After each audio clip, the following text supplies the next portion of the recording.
Tales from the Trials, the dog sports podcast about everything and anything you can do with your dog. This is Jazz, and today I'm joined with Amanda Faye of Forward Focus Agility. Hi, thank you for having me. That's about as much as I had planned. Okay, good. All right, so Amanda, we met on TikTok and then in person at a NADAC agility trial. Do you want to go into what NADAC agility is? Because your wall behind you says you know a lot more than I do. It does. So NADAC stands for North American Dog Agility Council. Um, and it was one of the first two agility venues to actually be established. So back in oh gosh, people are going to hear this and correct me, but this is my vague understanding of history in agility land, is that back in the late 80s 90s, USDAA and NADAC were the only two venues. The other venues came on after that. And NADAC was founded by Sharon Nelson.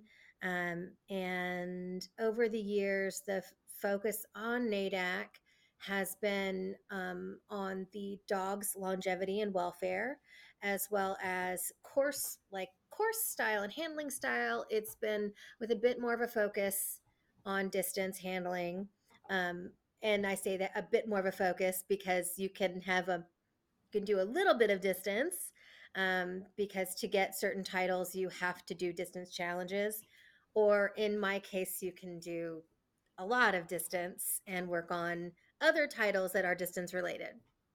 So, um, of course, now we also have AKC, which is probably the largest agility venue in the United States in terms of trials and activity, and UKI and UKC as well. So that is NADAC agility. And one thing you'll see in NADAC, of course, in addition to distance challenges and a lot of distance in general, are lower jump heights. And you will also see hoops and barrels, which you generally don't see in other venues, other than in the United States CPE Speedway events, which are separate from their agility events. But they look similar because tunnels and barrels and hoops are also used in regular agility. Gotcha.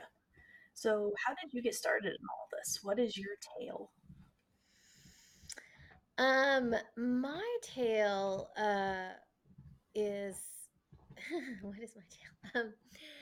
Back in the early 2010s, I think it might have been 2010 or 2011. Um, I moved from Los Angeles to Missoula, Montana. And I moved for a job. I was into long distance bicycling, and I worked in at an art museum. And so I was going from working at an art museum to going to working in this, you know, organization that was involved in promoting long distance bicycling and traveling by bike, as we said. Um, and I didn't own a car, and I traveled by bike everywhere. And I rode through LA everywhere. And I never had a car when I lived in Montana either, which was interesting. And so I got to Montana and I rented this little cottage, and it was wonderful. And I'd been there about 6 months, and I was in my early 30s, and I was like, I really want a dog. I'd grown up with dogs my whole life. And I really was looking for the day as an adult where I could have my own dog, and this is my dog. And so I went to the municipal animal shelter, and I had my sights on this hound, on this black and tan hound dog. Um, and when I went to go meet it, she was just totally out of control. And at the time, I mean, this is baby Amanda, who has no idea what dog training is or anything. Just and I'm just like, this dog is a little bit much. And I turn around, and there's this little black and white, kind of furry dog in the kennel behind her. And this little dog is just sitting there, and by little, he wasn't super little. He was maybe 40 pounds. And he was just so calm and polite. And I asked him to sit, and he just sat right down. And I'm like, wow, you smart little dog. And he was a border collie, and I didn't know anything about border collies. Didn't know anything. So I went home and I was like, let me look up this breed. Like, would this breed be good for my life? And I realize now that's like not what typical people do. They just go, oh, I like this dog, and they get it. I was like, I don't know anything about this breed. Like, what is it? Like, and so reading that it was an active breed, that they were herding dogs. And at the time I was a marathon runner and a bicycle, and I did all this. I was very active at the time, and I was like, oh well, yeah, this dog will be fine in my active outdoor lifestyle, where I bike and walk everywhere. And um, we live basically in the outdoors. And so I called in sick to work the next day. And and I went, I borrowed my friend's car. I called in sick to work, and I went and adopted Astro. Um, and so then I had been talking to my vet, and she just like kind of recommended nonchalantly, doing some training classes. She was like, well, border collies are really smart and they do all sorts of stuff. So you should go take like a training class. And so I went to this place in Missoula called Sit Happens. Um, and at the time, the head trainer was Sarah Spencer Hall, or Sarah Spencer. She's not Sarah Spencer Hall anyway. Um, and it's now called, no, it was called Go Fetch. Now it's called Sit Happens. So when I went there, it was called Go Fetch, and I took my like basic obedience with her. And then, everyone was like, well, you have a border collie, so you should do agility, because apparently it's just like a foregone thing that you have a border collie, you should just do agility. So I was like, oh, okay, I guess I'll check it out. Again, this baby Amanda didn't had no idea. And so we went to an agility class, and we had lots of fun. And he was a border collie, and so he's really good at it, just kind of naturally. Also, like a lot of things I say about Astro are not transferable to other dogs, because it does turn out that he was just kind of like an amazing dog. I get all teary eyed because he's my Sometimes that happens. like no, and because even like I have had border collies since him, and I'm like, oh no, this was like that was special. Like, because like even I'm like, no, oh, he was special. And even I've had like trainers when I worked with him, they were like, he's a little special, Amanda, and special in a good way, not special in a you know special. No, he was special in a like above the rest kind of way. Um, and He had that. so, and I didn't know that. That also set me up for these like false expectations throughout my agility career, because when your first agility dog is just like amazing and just does things, and you don't know what you're doing, but your dog does. Then when you go to a dog where they don't know what they're doing and you don't know what you're doing, you start to have problems. Um, So I trained with Astro in agility for a few years, and then um, Sarah said, "Hey, there's a NADAC trail going on, like an hour away from here next weekend. You should like go and do like a tunnelers run and like a touch and go run." And she was like, and we didn't have very 2 years in, and we still didn't have very good weaves, because I didn't care, because I was just doing it for fun, right? Yeah. So we didn't have weaves. So she was like, just, go do this and this, and there won't be weaves, and you'll just have fun. And I was like, okay. And she said, also like, it's in an equestrian arena. So don't be surprised if like he totally blows you off and doesn't like really do anything or whatever. And I was like, okay. So I'm totally prepared. That my friend Arlen drove me, because I didn't own a car. So he drove me there, and it was in the middle of winter. So it was snowing out, and it was like January 2014. And um, we get there.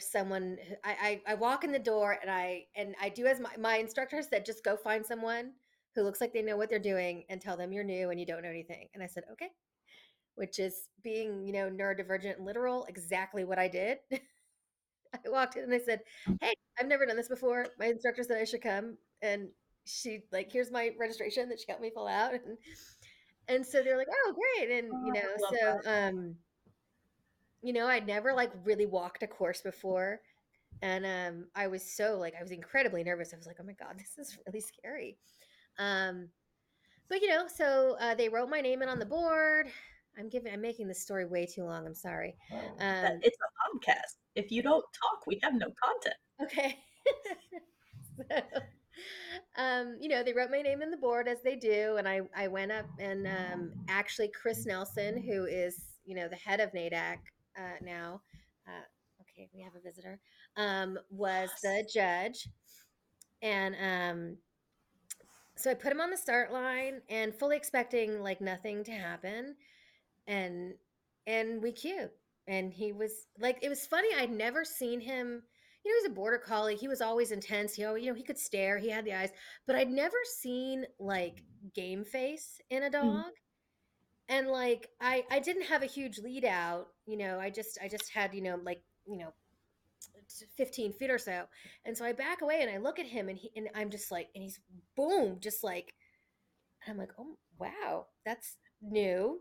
And he cued his first run. And this was actually a single run format trial, which I have Oh, like rarely done since with NADAC. Yeah, because this was long enough ago that they were kind of still, some of them doing single run versus double run. So he queued the first run. Um, and then there was a second tunnelers run though. So they had two tunnelers. It was just like they changed the course. And then I can't remember if he queued the second one or not. And then we didn't queue touch and go because we'd rarely worked with hoops, and he was kind of like, What?" what is Um, that? Mm. but we had a great time, and we had a lot of good like feedback, and we left, and I had these ribbons, and I was like, "Well, we're gonna have to do this some more." Because And the addiction they started. gave me, we won ribbons. Like I was like, really excited. And then, so that was like early 2014 or 15. It was early 2014. And then after that was when I got sick and went down all the roads. So we didn't trial again until 2019, right before the COVID shutdowns started Gotcha. happening. Because I was sick, I went on disability. Yeah, the whole thing kind of came to a grinding halt for us. And hold on just a moment. Hey, hey, go to your spot. Hey, go to your spot. Thank you. Okay, sorry. Um, so that's how I got started, was Astro. Um, and then along the way, I like was a foster for a lot of dogs. Astro was a really great neutral dog. After I got sick, he was trained for service work and was task trained. Um, and Andy came along when I fostered his litter. Um, and there's a whole backstory there. But Andy ended up staying, and and and Andy is Andy's Andy. Andy. Um, and yeah, so that's how I got into it. Just because, when you live in Montana and you have a border collie, you do agility. I feel like if you live anywhere and you have a border collie and no working farm, you do agility. Yeah, maybe, or at least something. You do some kind of dog sport. Yeah.